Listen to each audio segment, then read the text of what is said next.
একেলগে দেখুৱাব আৰু মথাউৰি মই ঠিক ঠাক কৰি দিম সোনকালে আপোনালোকে ঘূৰি যাব পাৰিব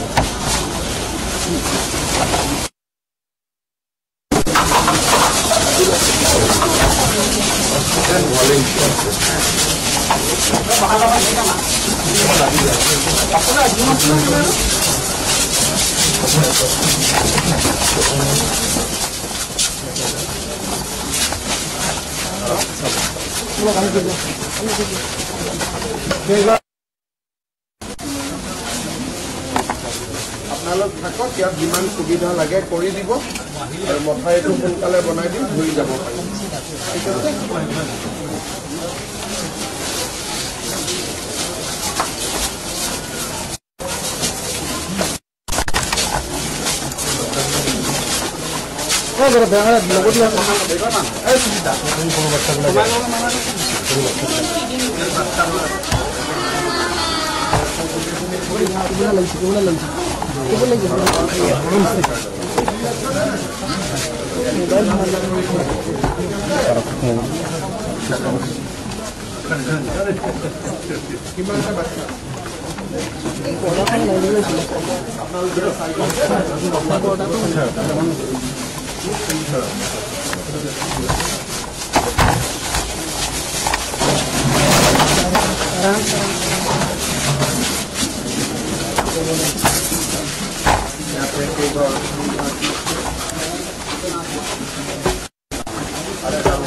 এইটো লাষ্ট কেইগৰাকী আছে হয় নাই দেই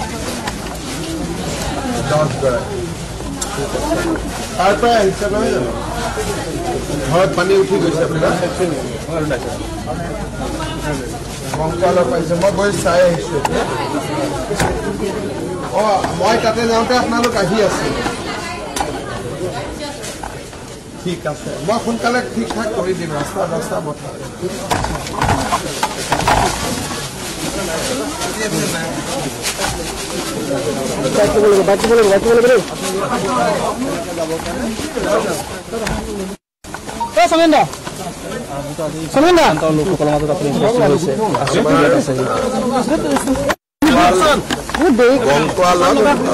মথাউৰিটো ভাঙি যোৱাৰ ফলত বহুতখিনি ৰাইজৰ ক্ষতিগ্ৰস্ত হৈছে বহুত ৰাইজে ঘৰৰ পৰা আঁতৰি আহিব নোখোজে মথাউৰিৰ ওপৰতে যেনে তেনে আছে কিছু সংখ্যক ৰাইজ ইয়াত আশ্ৰয় শিবিৰত আহিছে আমি আশ্ৰয় শিবিৰত শিশুসকল থকাৰ পৰা শিশুসকলৰ খাদ্যৰ পৰা মেডিকেল হেল্থ চেকআপলৈকে গোটেইখিনি সুবিধা কৰি দিব চেষ্টা কৰিছো আৰু যিমান সোনকালে পাৰি আমি মথাউৰিটো বনাই দিম যাতে ৰাইজ উভতি যাব পাৰে মই গৈ চাই আহিলো বিশেষ আৰু গোটেই অসমতে ক্ষতিগ্ৰস্ত হৈছে কিন্তু অকণমান যে যোৱাকালিৰ পৰা পানী উজনিত অলপ কমিছে হয়তো আমি অহা 2-3 দিনত অলপ সকাহ পাব পাৰো আজি হাতীমুৰা মথাউৰিটো ভাঙিছে মই যাওঁতে এবাৰ সোমাই যাব চেষ্টা কৰিম বৰ্তমান যিখিনি বানত আমি ক্ষতিগ্ৰস্ত হৈছে তেওঁলোকক আমি পৰ্যাপ্ত সহায় কৰিব চেষ্টা কৰিছো মেডিকেল হেল্থ কেম্প পিছত ঘৰৰ ৰিপেয়াৰিং বা ঘৰৰ পুনৰ নিৰ্মাণৰ কাৰণে সাহায্য মথাউৰি বনোৱা ৰাস্তা বনোৱা আমি গোটেইখিনি কৰিম আৰু যেতিয়া আমি ভাবো যে আমি নোৱাৰো প্ৰধানমন্ত্ৰী ডাঙৰীয়াই কৈ থৈছে যে মোৰ পৰা কিবা সহায় লাগিলে কবি আমি লগে লগে সহায় বিচাৰিম মই গোটেইখিনি চাই আহিলো আজি আৰু ডিস্ট্ৰিক্ট যোন যাৰ ঘৰ কমপ্লিট ভাঙি গৈছে অৰ্ধ ভাঙি গৈছে বা আংশিক ভাঙিছে এই গোটেইবিলাকৰ মই সূচী বনাব দিছো যাতে যিমান সোনকালে পাৰি তেওঁলোকক আমি ক্ষতিপূৰণখিনি দিব পাৰো যদি পানী কমে তাহলে আজিকালি এটা টিউব আছে আমি টিউবটো বহাই দিলে মানুহখিনিয়ে সকাহ পাই যাব তাৰ কাৰণে অকণমান পানী লেভেলটো কমিব লাগে যোৱাকালিৰ পৰা পানীটো বঢ়া নাই কিন্তু কমাও নাই মই আশা কৰিছো আজি যদি নতুনকৈ বৰষুণ নহয় আজিৰ পৰা হয়তো কমিব কমিলে 2-3 দিনৰ ভিতৰত 4 দিনৰ ভিতৰত যেতিয়াই সুবিধা পাওঁ আমি জিঅ' টিউবটো বহুৱাই দিম। কাজিৰঙাটো যথেষ্ট ক্ষতিগ্ৰস্ত। মই এতিয়া কাজিৰঙাটো গৈ চাই আহিম। কাজিৰঙাও পুৰা সম্পূৰ্ণভাৱে জলমগ্ন হৈছে। নেশ্যনেল হাইৱেৰ উকাষ পাইছে পানী। বহু দিনৰ মূৰত ইমান পানী হৈছে, কিন্তু আমি গাড়ী মটৰ ৰেগুলেট কৰিছো যাতে বন্য জীৱ জন্তুৰ কোনো ক্ষতি নহয়।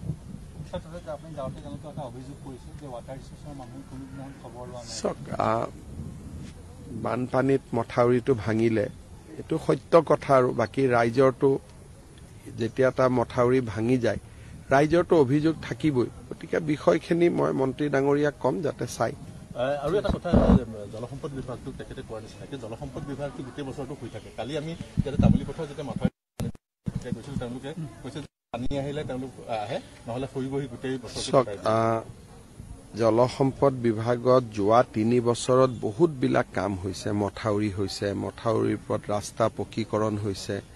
আজি আপোনালোকে চাওক যে উজনিত গোটেইকেইটা অঞ্চলতে বিপদ সীমাৰ ওপৰেদি যোৱাৰ পিছতো আগে পিছে যেনেকে অ'ত মথাউৰি ভাঙে ত'ত ভাঙে, আমি তেনেকুৱা খবৰ এতিয়ালৈকে পোৱা নাই। আৰু নিমাতীত বা ডিব্ৰুগড়ত ইমান পানী উঠিছে যে এইটো আগতে 2014-17তো ইমান পানী উঠা নাই। গতিকে জলসম্পদ বিভাগে ভাল কাম কৰিলে বেয়া কাম কৰিলে গোটেইখিনি বানপানী হৈ যোৱাৰ পিছত যেতিয়া এটা আমি তথ্য দেখা পাম যে আগতকৈ বেছি মথাউৰি ভাঙিছে, কম মথাউৰি ভাঙিছে, তেতিয়াহে এটা সিদ্ধান্ত দিব যাব। এতিয়া সকলোৱে নিজৰ নিজৰ কাম কৰি আছে। এই মুহূৰ্তত যদি মই ইয়াত ইনকুৱাৰী ত'ত ইনকুৱাৰী এইবিলাক কথা কওঁ, মানুহখিনি কাম নকৰা হৈ যাব ভয়তে। সেইকাৰণে এইকেইটা দিন আমি মানুহক সহায় কৰোঁ। তাৰ পিছত সকলো কথাৰে পোষ্টমৰ্টেম কৰাৰ এটা সময় থাকে, তেতিয়া এইবিলাক কথা আমি আলোচনা কৰিম। ঠিক আছে।